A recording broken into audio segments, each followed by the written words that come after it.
Hello everyone, and we welcome you back to the Educo Lounge podcast. I'm your host Denham Cruz, and today we have with us Mr. Chandran Rutnam, a veteran in the world of filmmaking, and he's also the founder and the chairman of Asian Aviation Center. Sir, how are you today? Fantastic. How are you? I'm doing very well, sir. Okay. So, can you tell us about your journey in the world of filmmaking, and what inspired you to pursue your career in that industry? Yeah, I when I was 17, I wrote a story about my mum and dad. My mother was Sinhalese, my father was Tamil, and they were neighbors, and they fell in love over the fence and eloped. So I thought that's a lovely story. And I wrote it, and I went to my father, and my father was a wealthy man, and I thought I can get some money from him to make the film. But he turned me down and said, "Go, shut up, go back to school, become a doctor, an engineer, a lawyer, or a public servant." In those days, those were the four jobs that everybody wanted their children to go with. So anyway, I was very disappointed, and then I luckily at that time some guy came to Sri Lanka to make a film, and he rented one of my mother's houses. I got friendly with the guy and got a job, and I worked with him, and I was working next to the greatest, at that time I didn't know, but I was working next to the greatest filmmaker that ever lived, and that was Sir David Lean, the director of Dr. Zhivago, Lawrence of Arabia, and this film they made in Sri Lanka was The Bridge on the River Kwai. So I had the good fortune of on-job training next to the director, and I also made a few bucks. So I saved that money, and when my father left the country on business, I ran away from home, and I went to Hollywood. That's how I started. So we also hear this love for aviation you have, and so where does that come from? Well, you know, I lived in a home where there was a balcony, and whenever I saw a plane going by, I got all excited. And then there were very few planes landing in Ratmalana Airport at that time. And whenever there was a plane landing, I somehow went there and watched it land, and I just kind of liked it. And then later on in my life, when I started making movies, I hired 4 helicopters for a film called Iron Triangle. We were shooting in Kandy. And then I was flying from Colombo to the location every day, because we rent the helicopter, we use the helicopter for the movie, and then it goes back to Rutnam, to the Air Force. So I was traveling the helicopter, and I thought, lovely, I love helicopters. I fell in love with the helicopter.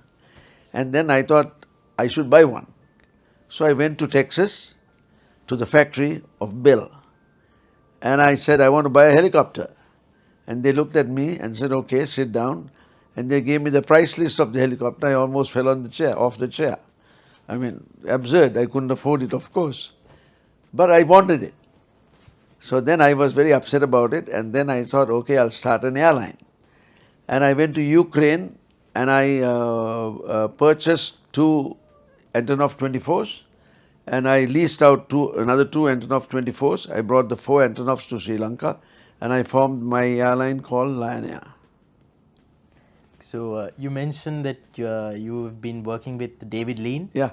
So could you share a few of your memorable experiences? Yes, I see. The way I got to be next to David Lean was I was a prop boy, a prop man, and the prop man has to set everything up for the director. So the main prop guy, the prop master, said he'll prepare next day's work. Why don't you stand next to David Lean and help him? So that was a good. I mean, I was very lucky to have that. And I used to watch him, and I used to watch him think, and I got to a point where I could almost read his mind.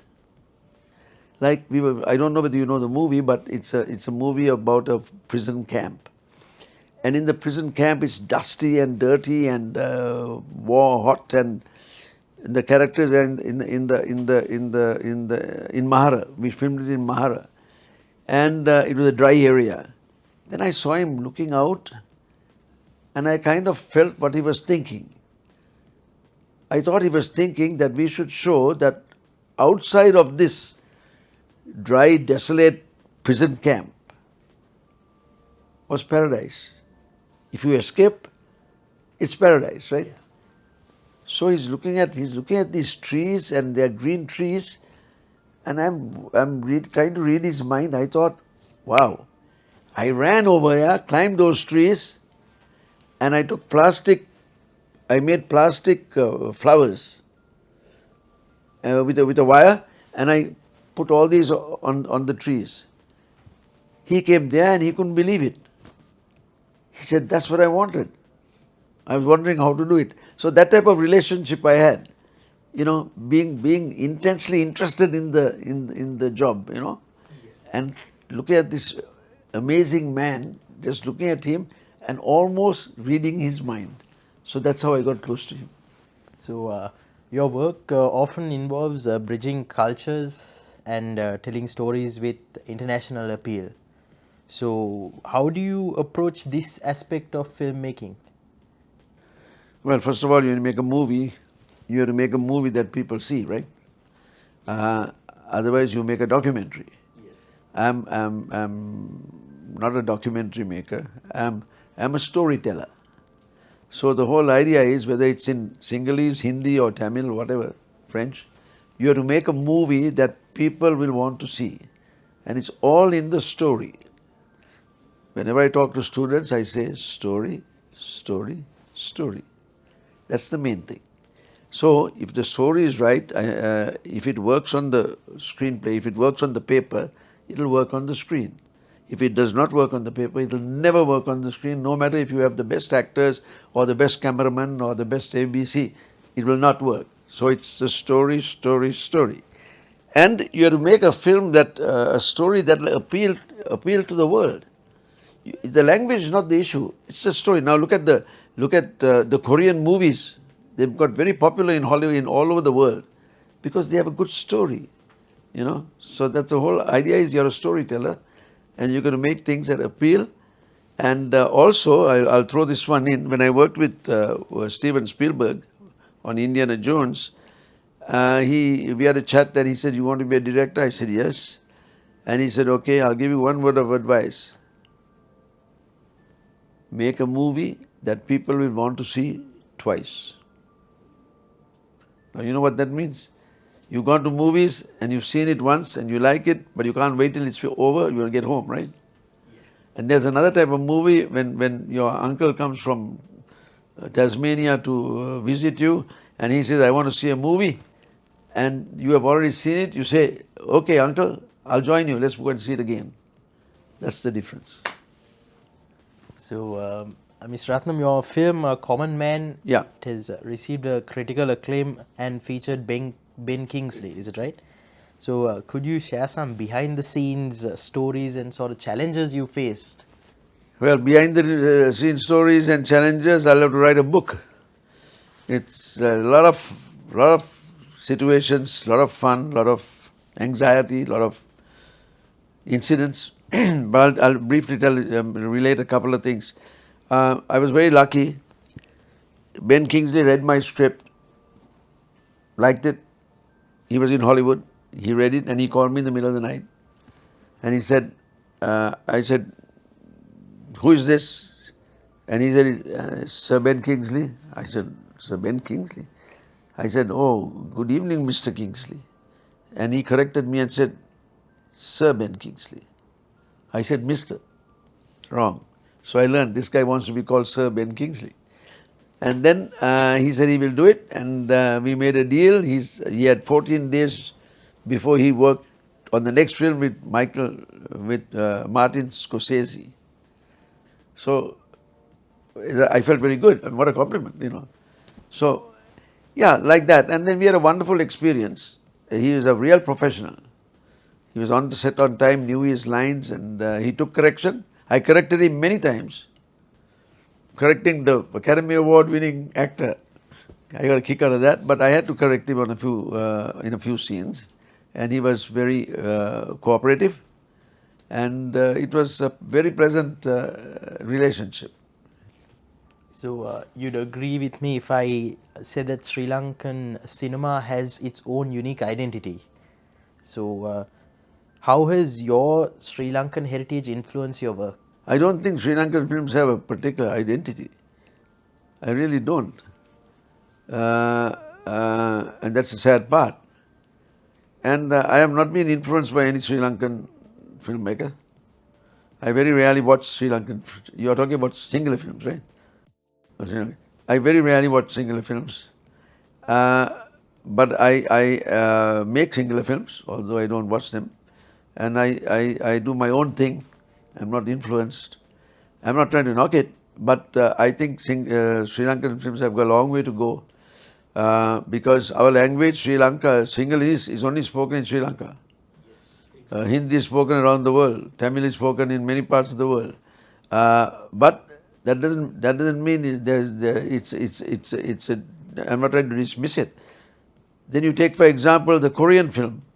Korean is not spoken all over the world, but the stories they tell are universal. There's some universal appeal to it.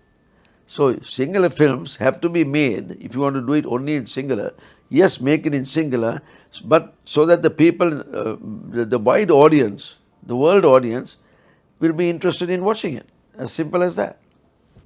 So what role do you see, in the sense, Sri Lankan cinema playing on a global stage? Sri Lankan cinema? Yeah, on a global stage. It hasn't played yet. I hope it's going to be played. So do you see it happening anytime soon, or? Yeah. Well. I don't like to talk about what I did, but I will have to, because A Common Man is the only Sri Lankan film that was released on a worldwide distribution network, and it made a great deal of money, and it was dubbed into German and another language. It was subtitled in several languages and shown throughout the world. And the sad part, I have to be very honest with you, the producers have not even shown it in Sri Lanka. So I said, why don't you show it in Sri Lanka? Why? They've already made their money. They're not interested in Sri Lanka. They're not interested in the few bucks that they're going to make in Sri Lanka.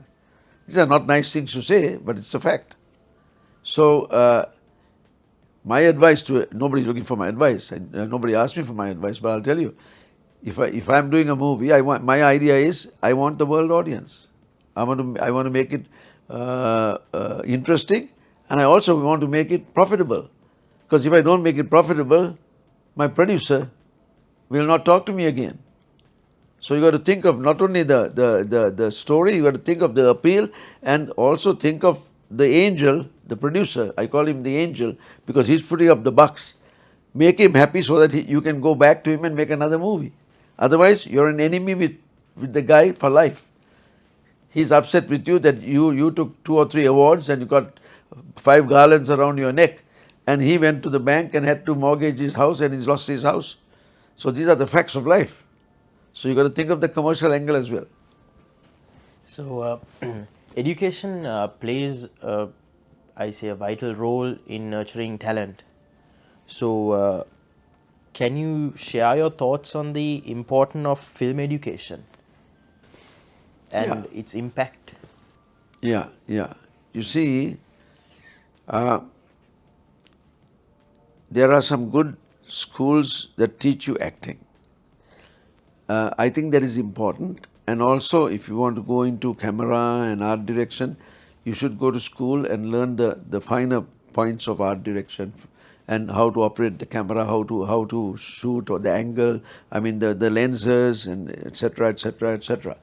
So I think education in the filmmaking departments, people don't realize that there are so many lucrative jobs that can, in the scope of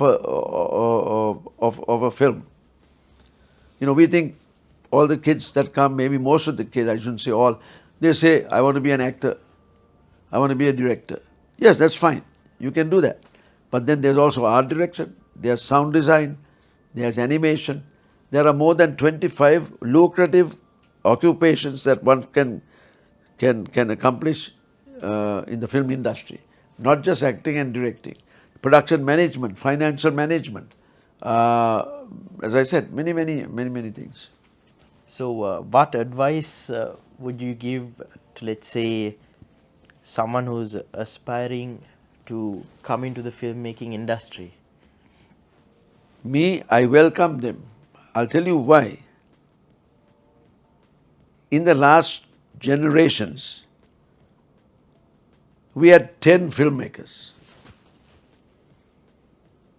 We gave them the money, we gave them the applause, we gave them the respect. But are you telling me that there are only 10 filmmakers in our country? There were hundreds of filmmakers. All these young people, they have a film inside them. They have a film.